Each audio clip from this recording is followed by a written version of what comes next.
Hey, welcome back to the channel. I am on to the left wing. What you can see, I've got laid out here, and got everything prepped and ready to start assembling the left wing, which means I had to come down to this end of the table and put a square line to my fence over there, and already modifying the rib that goes in here so it fits fine.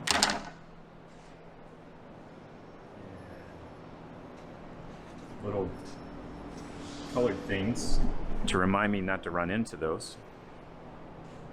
And anyway, I'll get set up, and I'm at the point now where we're actually ready to epoxy all these ribs in place, get them clamped, and then make sure everything is square, both to the spar and make sure they're plumb this way.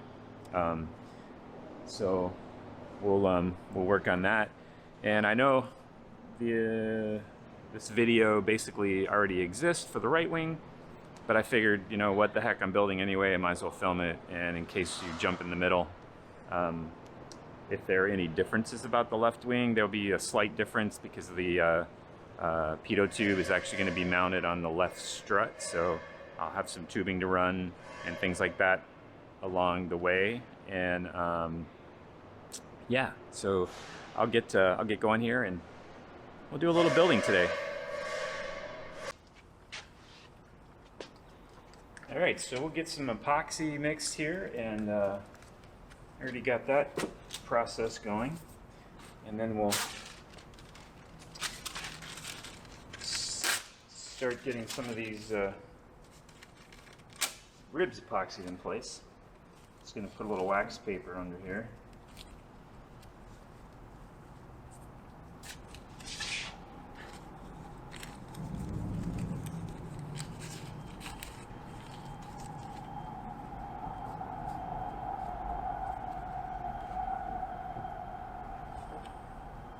Definitely don't want to glue anything to my table. That would not be good. So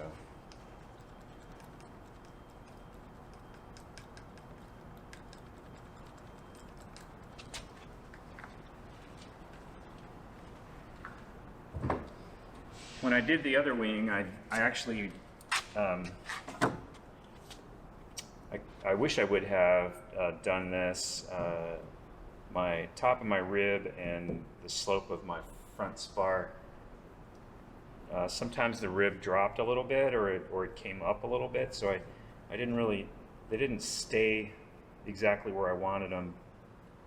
So what I'm going to do this time, I'm going to actually drive a staple in there to make sure it doesn't rise up on me while the epoxy is drying, because when I clamp, I'm really holding light pressure with the clamp. I'm really not, because when you're clamping and you're using epoxy like this, the thing you don't want to do is apply so much clamping pressure that you end up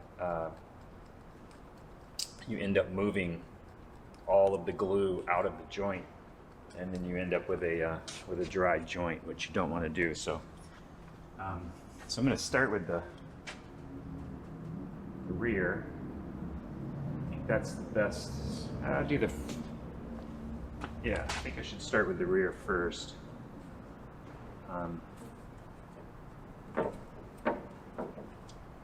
Since that's going to require the most movement.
All right, so I got everything clamped together now. Everything put in and clamped together on this left wing, and I just have my temporarily just setting my Plein here so that it can just hold make sure the spar stays against the block on the other end. And everything seems to have worked out like really well. Putting the staples in the top was a really good idea. That way nothing's moving up or down. It's just kind of holding those all in place. And now all I'm gonna do is just gonna go along here, and I'm just making sure that number one, the rib is square to the spar, and then I'm double checking that it's square to the table, or plumb basically to the table. So I'm just checking that at the front and at the end back here at the rear. I just want to make sure, and we look good there in both places. And then we'll check this one. It's nice and square to the spar. Pretty square there. It's nice and square there. And then we'll check back here, and not quite square there, so I'm gonna have to go back there and make an adjustment.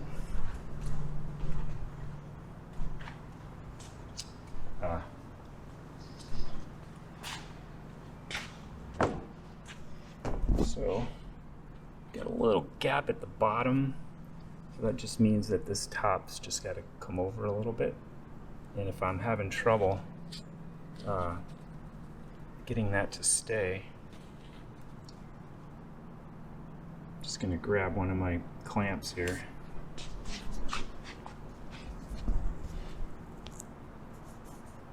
One second. All right, so all I needed to do was just catch that in the direction that it wanted to spring back, and just put a little bumper on that side to keep it from springing back that direction. Like I said before, the plans call for some brad nails to go into each of those members. They don't really add much in shear value because there's just two of them, and really they're just there to hold the rib while the epoxy dries. The fit of my spar is really, my ribs just fit where there's lots of friction when you move them, so I don't really need any clamping power at the back to hold that. So yeah, so I'm just going to go along now. I'm going to go ahead and finish up checking all of my ribs, making sure they're square and plumb, and we'll be in good shape there. And I've already got this rib in place, which I learned from the first one. It was a good idea to go ahead and pre-modify it before I put it on the wing, which has helped a great deal. So notice a bunch of drops down here, which will help a lot. And yeah, so I'm going to continue on, and not a long video today. I just wanted to, just more of an update. This is where I'm at, this is where I'm headed. So thanks so much for checking out the video. I do always appreciate it. And The second wing is certainly going to go a lot faster than the first one because all the pieces are already cut and made for that, so we'll be in really good shape when we get to that. So I will catch you later, as always.